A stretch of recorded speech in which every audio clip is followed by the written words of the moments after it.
Now, can this not have a powerful influence on thinking in the Muslim world about the aspirations of the people of Kashmir? And will it not be inevitable that this precedent is taken up in the councils of the United Nations, and that the privileges which are extended to those republics of the Soviet Union and to Eritrea and Western Sahara cannot be denied any longer to the suffering victims of Kashmir? The people of Yugoslavia in Slovenia have already attained their independence, and this has been virtually recognised by the EC. The people of Croatia are now struggling for their independence. They're engaged in an armed conflict with the dominating power next door, the Serbs. And we ask, I think it's a very good point that our brother from Dagenham made, we should seek the support of the Indian public, because we can say to them, do you wish the Indian Federation to be dissolved in a welter of blood, such as you see occurring now in Yugoslavia, or would you sooner accomplish it by peaceful means in discussion with the people of Kashmir and in the conduct of a plebiscite under the auspices of the United Nations? Which is the better alternative? You want to go on with this armed struggle for many years, as the poet said, that the people of Kashmir are not going to give up. The suffering will be immense, the cost to India in terms of the burden on her economy, the loss of manpower in the Indian armed forces in the struggle, and the huge overheads that India will have to carry in buying arms from abroad and deploying them in keeping down Soviet peoples, not Western Kashmir, of course, as we already heard about what's happening in Punjab and Assam. I think the Indians would do well to think carefully about the situation throughout the whole of their territory, and not to insist on maintaining the power of the centre any more than Moscow has done. Because there's another consideration which the Indians would do well to bear in mind, and that is that if the Baltic republics attain their independence, if Eritrea joins the United Nations, if Western Sahara comes there, then all those nations are going to be very sympathetic to the right of self-determination. This is a point, by the way, which we must take up in our own struggle, because I think that we should try to enlist the help of the presidents of the Baltic republics.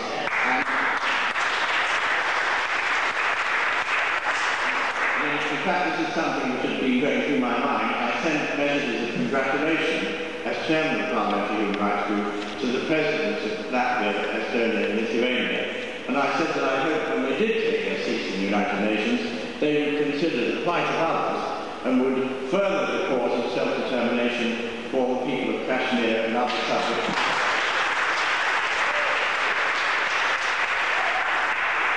And why don't we also approach the leaders of some of the Eastern European countries? I mean, like President Havel of Czechoslovakia, who's already shown himself to be very sympathetic to the cause of self-determination.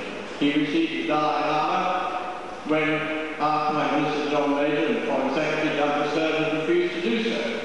So that's, I think, an indication in his attitude that the Eastern Europeans, having been subject to the power of Moscow for so many years, realise what it is to be a colony of your more powerful neighbour, and therefore they want to help.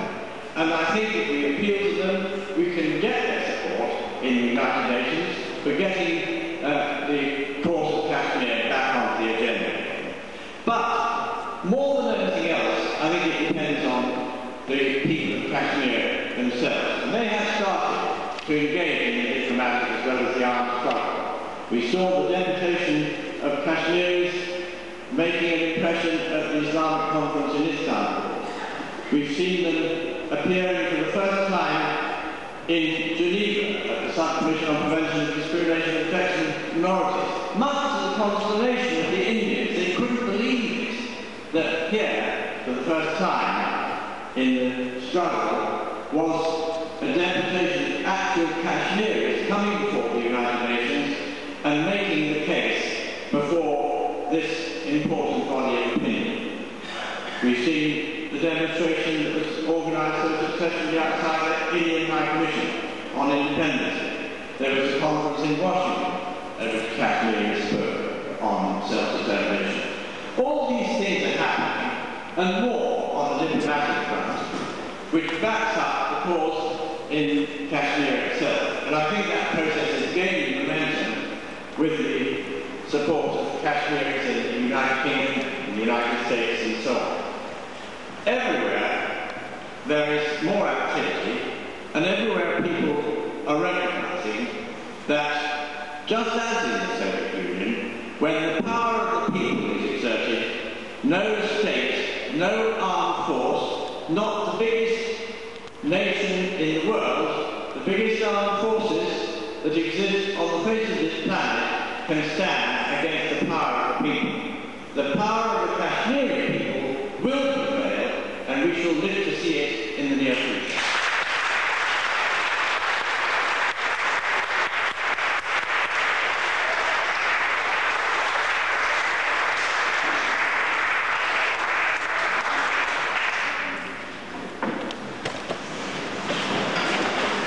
یہ ایک دوست نے ایک سوال بلکہ ایک تجویز دی ہے، تو اس کے لیے اتنا ہے کہ یہ بہت اچھی تجویز ہے، اور تجویز ان کی یہ ہے کہ لندن میں بین الاقوامی توجہ حاصل کرنے کے لیے بھارتی ہائی کمیشن کے سامنے ہر روز 3 رضاکار پلے کارڈ کے ساتھ خاموش کھڑے کرنے کا اہتمام کرنا چاہیے، اور اس کے لیے چونکہ یہاں برطانیہ میں پاکستانی اور 10 لاکھ کی تعداد میں ہے، تو میں یہ سمجھتا ہوں کہ پاکستانیوں کو تو فی الحال رہنے کے لیے مسئلہ ہمارا ہے، تو ہم بھی 3-4 لاکھ کے قریب ہیں، تو پہلے اپنا کریے کہ ہمیں کوئی تکلیف ہے اس لیے ہم یہاں کھڑے ہیں، تو پاکستانی کھڑے ہوں گے ان سے پوچھیں گے کہ آپ کو کیا تکلیف ہے، تو یہ کام مسئلے کو بگاڑنے کا بن رہا ہے۔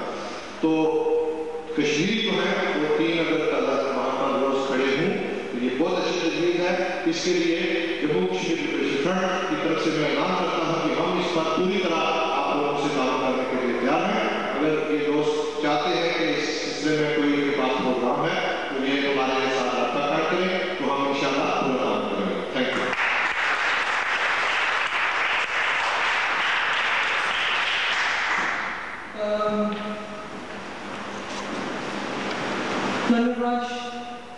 یہاں پر ایک دفتر کھولا ہوا ہے کیتھرائن روڈ کشمیر فوڈ اسٹور کے نزدیک میلبورن روڈ پہ ہے۔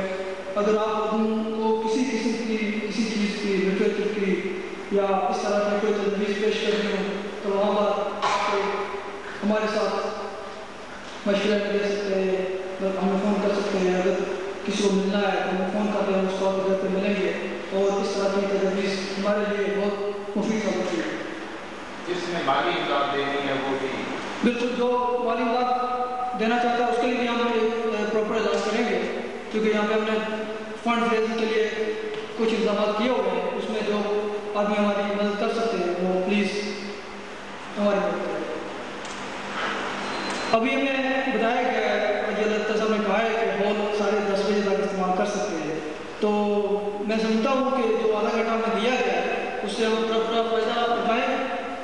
اس فائدے کے لیے میں سفر صاحب سے کہوں گا کہ وہ جو 2 منٹ کمپلیٹ کر کے بعد گئے تھے ذرا پلیز واپس آئیں اور اپنے خیالات کا تفصیلاً ذرا اظہار کریں۔ سفر صاحب السلام علیکم۔ جیسے بھی کر رہا تھا وہی ہے، میں لمبے بات طرف سے تمام لوگوں کا شکر گزار ہوں کہ آپ نے تشریف لائیں، اور ہم امید کرتے ہیں کہ آپ لوگ بھی ہمارے ساتھ تعاون کرتے رہیں گے، کیونکہ یہ جتنا ہم سوچ کام کر رہے ہیں، جتنا ہمارا حق ہے، اتنا آپ لوگوں کا بھی حق ہے کہ اس تاریخ کے ذات میں حصہ لیں۔ تو میں دوبارہ آپ سے شکریہ ادا کرتا ہوں۔ اس سے اگر حکومت سے قبل چند آزادی کشمیر کے متعلق نئے لوگ آ جائیں گے، وہ بلند آواز ان کا جواب دیں گے۔ تحریک